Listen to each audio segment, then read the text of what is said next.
In front of me is ZTE Blade A71, and today I would like to show you how you can switch on or off app notifications on this device.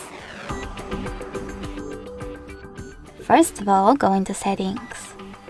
Then you need to choose Notification and Status Bar, scroll down and click on See All Apps. After that, click on the switcher next to an app from which you want to disable them. I will go with Calendar. As you can see now, all notifications from Calendar are blocked, but you can always enable them by tapping on the same switcher.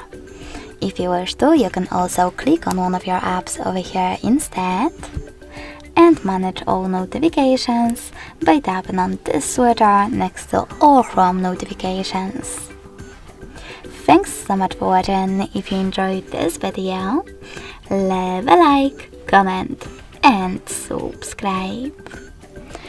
Bye!